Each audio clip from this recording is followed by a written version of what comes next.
Hello and welcome to Learning Music with Pat.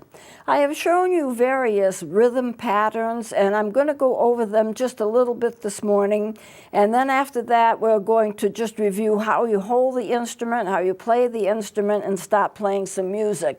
I have been writing music, but the purpose of my writing music is to exemplify various types of rhythms that you will get when you're looking at music, so when you see it you'll have a better understanding of what you're seeing. So first, let's take a look at this chart that I have here.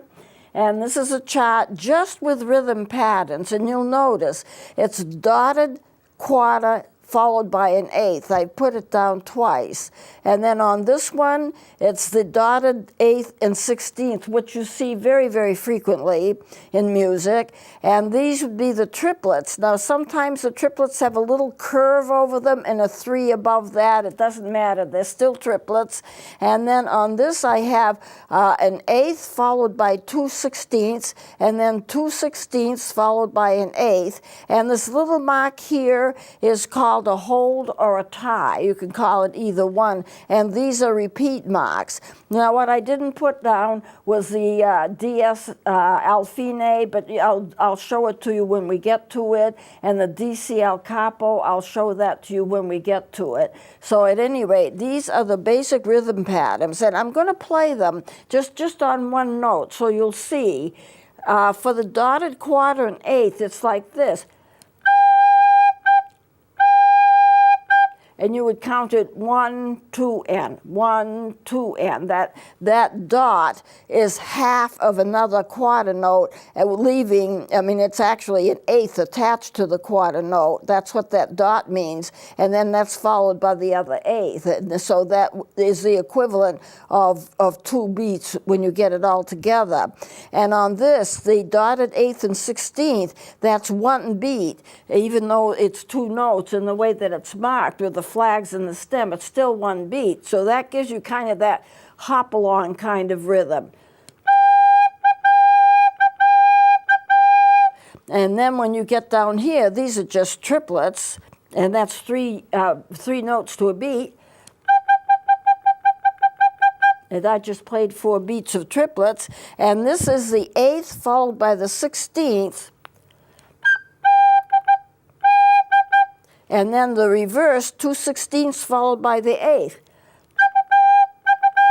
And so that's how that goes. So what I'm going to do now, and for the rest of the session, and next session, I'm going to be playing some music. And what I'll do is, because I have to make 2 copies of everything, one for me and one for you, so I can see what's going on. And this is a march. I love writing marches.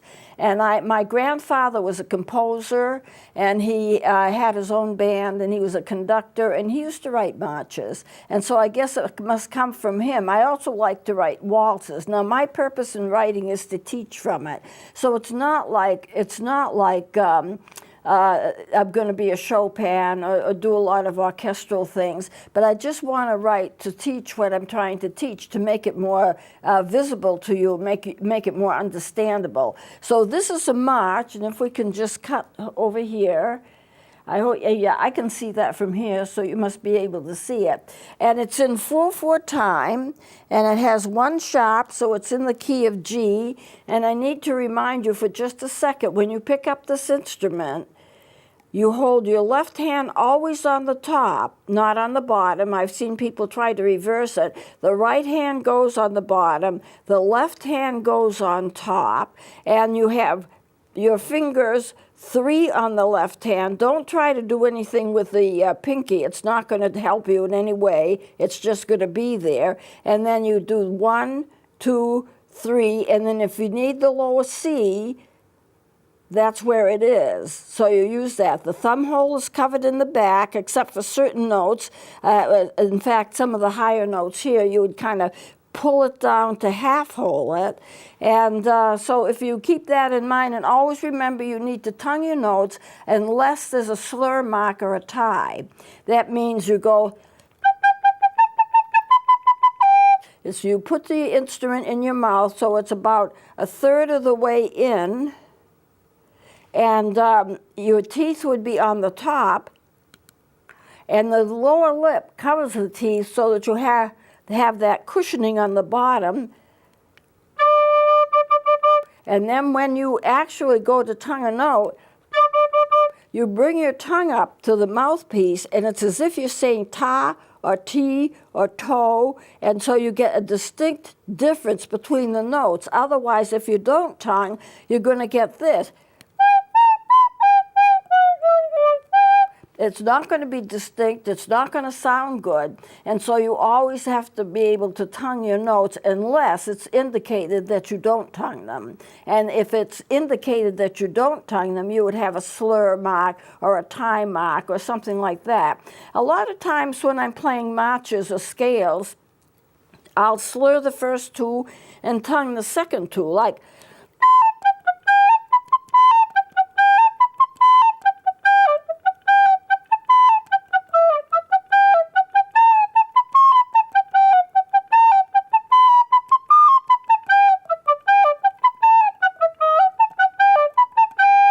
so you get the influence of both. And I think it sounds good to do it that way. But technically, if you're playing music that has been written by somebody or yourself, you have to follow whatever they have on the paper, on the music paper. And so that is your signal as to what to do. There's going to be a sign there, or there's going to be a mark there. It's going to tell you what to do. If there's nothing, just assume that you tongue your notes, because that's what it's going to be. So let me play this. I'm not going to play it fast. As you practice, remember, start things slow and gradually increase your speed. And with marches, they usually go fast, but they don't have to go fast. There's nothing inherent in a march that says you have to play it fast, although most marches you do. But there are some marches that are very moderately pitched and very moderately tongued, and you don't have to go very fast on them. It depends upon the march, and you can kind of sense that out as you read the music. So this is a march, and I'm going to start on the 4th beat. This is a little 2-beat rest. You can see it because it pops up on the 3rd line of the staff. This is a 1-beat rest, so that's 1, 2, 3, and this is a quarter note, so that's your 4 beats to the measure, and you are counting 1, 2, 3 and playing on that quarter note as the first note of the song. Okay, so this is how it goes.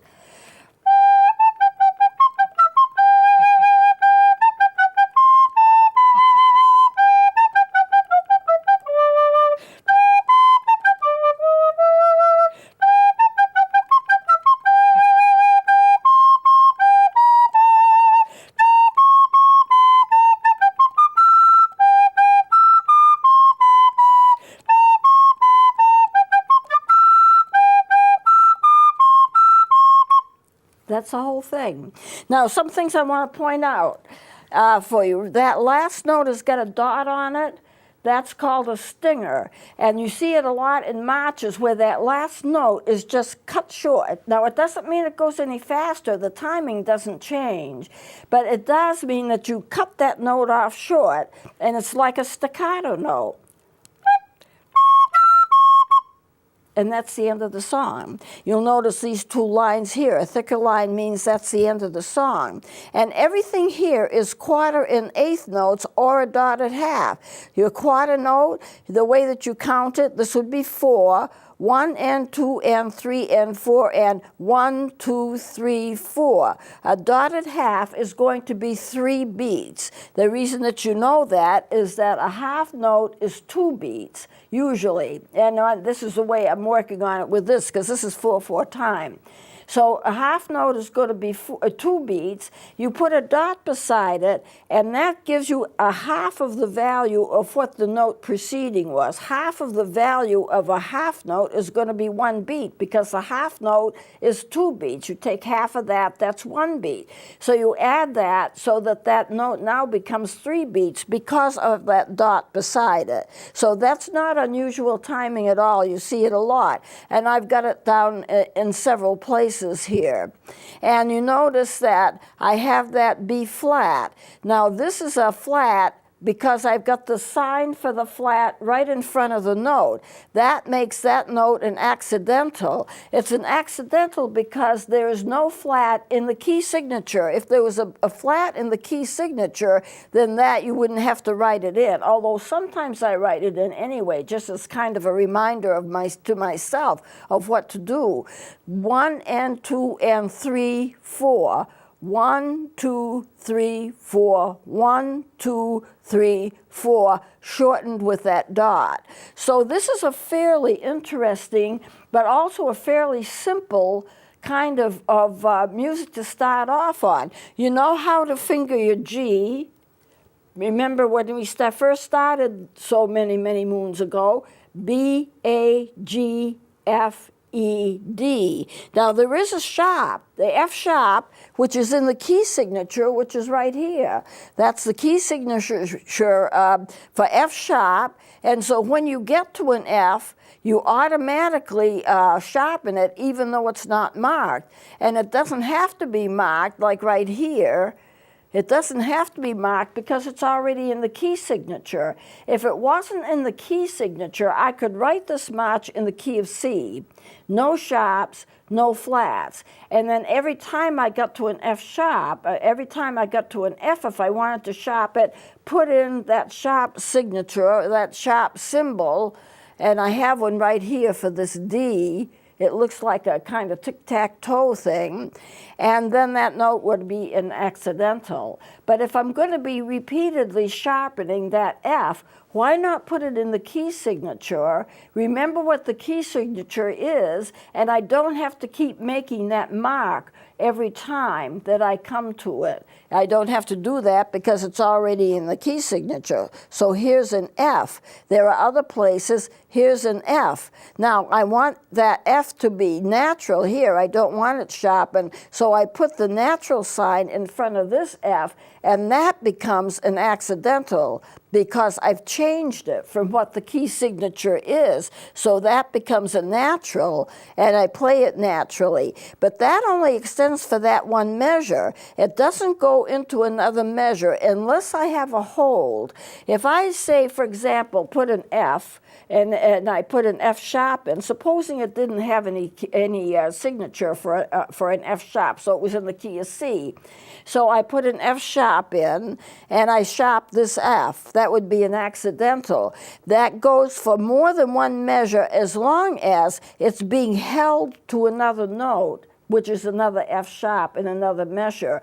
But if it's not being held into another measure, then I have to write that sharp signature all over again if I want it to continue to be sharp. I know it sounds a little complicated, but these are the things that you run in, and this is a particularly simple piece to count. So I'm going to play it again and just kind of see if you can follow along. And I won't play it too fast. This doesn't have to go fast, but if I really wanted to push it, I could.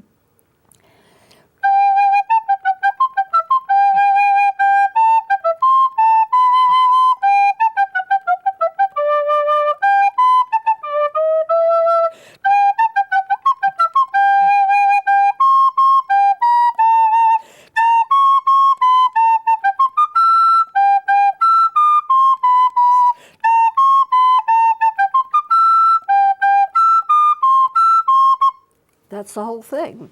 That's pretty much up to speed as I would want to take it if I was doing it in a band, if I was connecting it with a band.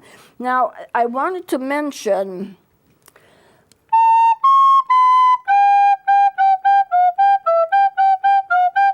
there is a part of this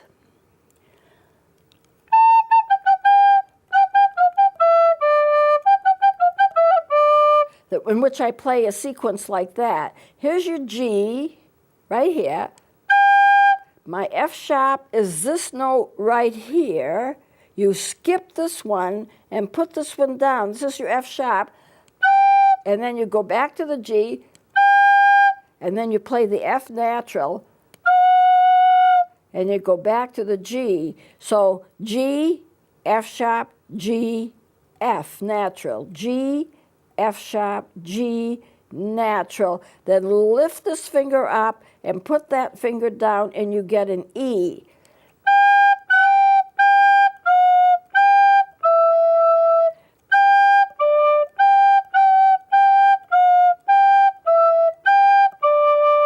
It's not that hard to do, but you have to remember when you're changing a note, you play the note up until the next note is played.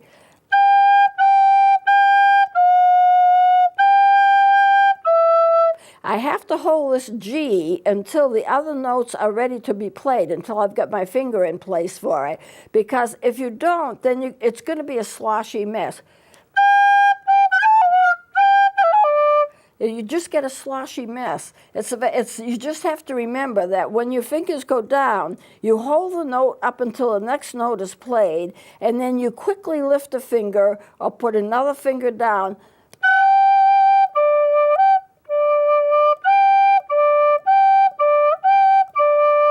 And when I put these two fingers down, this is for a Baroque fingering for an F. This is an F on the Baroque because this G, B, A, G, F.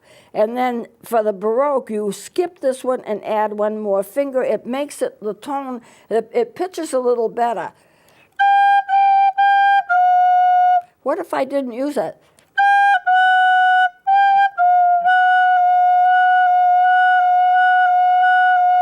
You can see by doing that there is a tiny bit of difference in the pitch. And where I want it a little bit deeper and not so sharp looking sounding, then I have to put both down.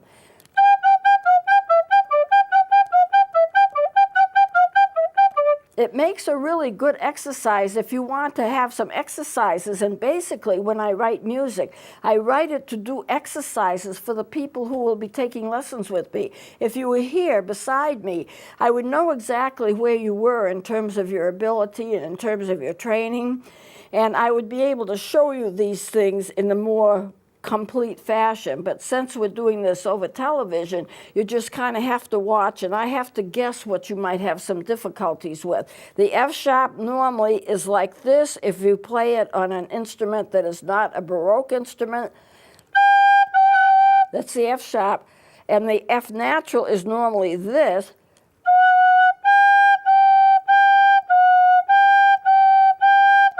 So I'm playing G, F sharp, G, F. G, F sharp, G, F.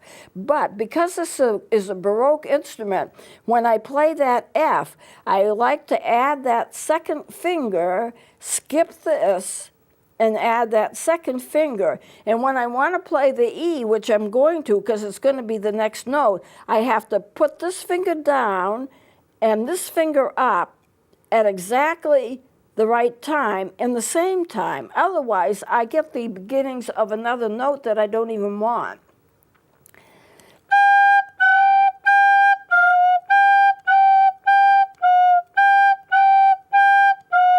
And it's good for you to practice something like that. So what I do is when I write songs, I build those kinds of things into the songs so that you have a chance to practice them by playing the music. So G, F sharp, G, F. G, F sharp, G, F. Does that make sense? G, F sharp, G, F. G, F sharp, G, F. Now it's something that you can practice on. So that's a match. And I'll play it just one more time. I don't know if I'll start another one. I might, because I don't have too much time left. So just follow along the music and see if you can figure out, and see if you'd be able to figure out the fingering patterns.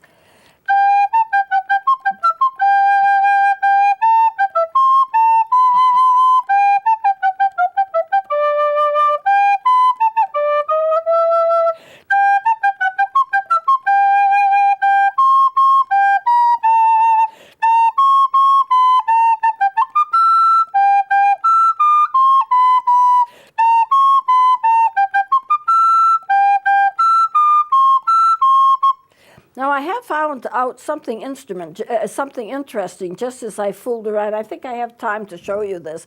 Usually you play an E, B, A, G, F, E, and if you want it higher, an octave higher, you pull down your thumb and you half hole it.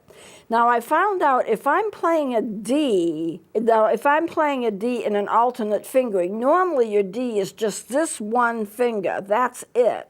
Your middle finger of your left hand, that's the D. That's kind of hard to manage sometimes if you're doing a lot of scale work. Now I went from the D to the E. A lot of times I'll use the flute fingering, which is an alternate fingering in which I will play the D like the flute does. This is these two fingers, these three fingers, lift up the first finger, and you get your D. Now can I get a D, an E from that? That's simple. I lift up the finger, this finger. I keep this finger open, and then I get the E by lifting up the bottom one. None of this business, you know, none of this business. And it just makes it easier. Now, I've tried it on different recorders. This is a very nice recorder, and I've tried it on my less expensive recorders, and it still works. So, C is right here. D, if you want the alternate normal finger, if you want the normal fingering, you pick up this finger. It's not even on the tone hole, but that's a little hard to manage with some fingering patterns. So I do this, which is the alternate fingering, which is the flute fingering. And I want the E. I don't put this down. Normally you have this down. Instead of putting it down and lifting this up, I just lift the bottom up and keep this open.